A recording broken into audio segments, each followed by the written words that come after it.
Hi, in the last class we have learned row measure order and dimensional address calculation. Now we are going to learn column measure order. If an array is in column measure order, how we can find the address of a particular subscript.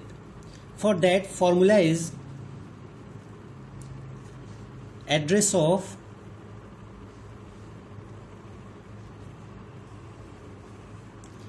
A of K1, K2, Kn. You have to find the address of this subscript. Formula is similar to your row measure order, base address plus W is the size of data type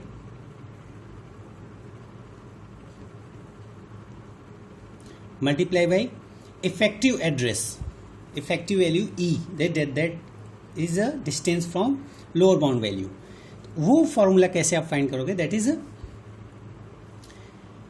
in row major order we have seen En is in the last. तो E n dimensional, if for example 3 dimensional, तो E3 is in last. But in the column measure order, just opposite, E1 will be in the last. So you can start the formula and En will be first. तो En multiply by L N minus one less length से multiply होगा plus E N minus one. ठीक है, it is just opposite of row major order. In starting E one and one increase length is multiply by E one, but here start with E N and one less length multiply by L En minus 1 and then whole multiply by 1 more less Ln minus 2, so on up to E2 multiply by L1 plus E1. So this is the formula for column measure order address finding for n dimensional. Now let's take one example. There is array B, indexing is 1:8, minus 5:5 and minus 10:5, and its allocation is in column measure order.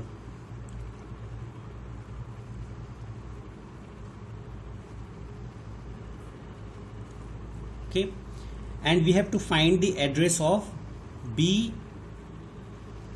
3,3,3. इसका address find करना है.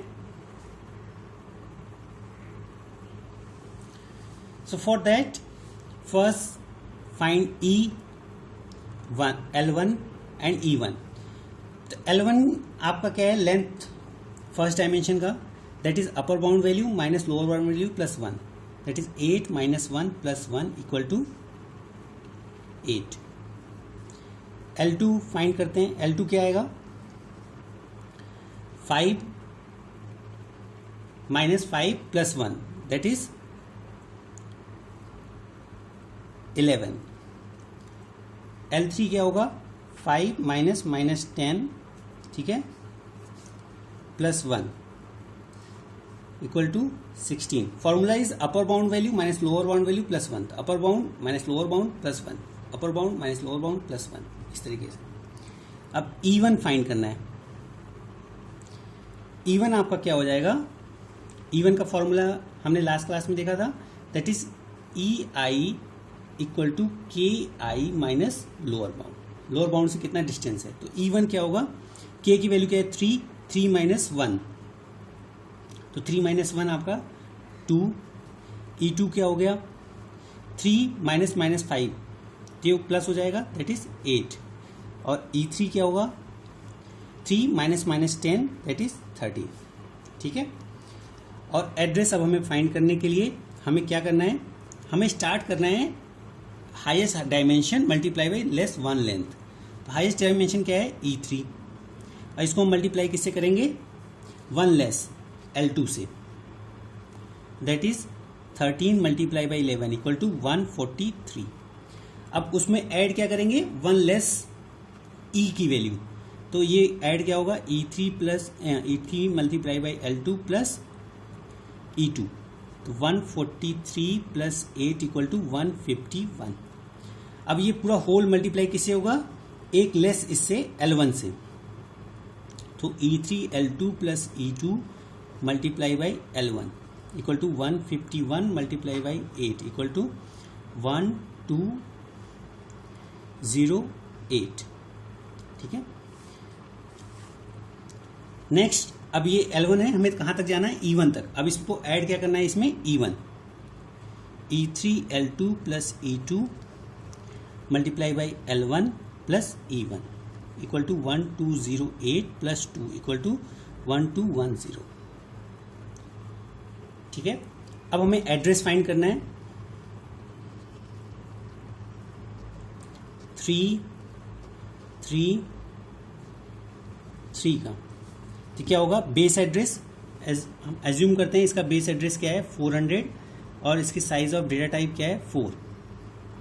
तो ये क्या हो जाएगा 400 plus 4 multiply by effective address 1210, that is equivalent to 5240। So this is the n-dimensional address calculation in column measure order. Thank you.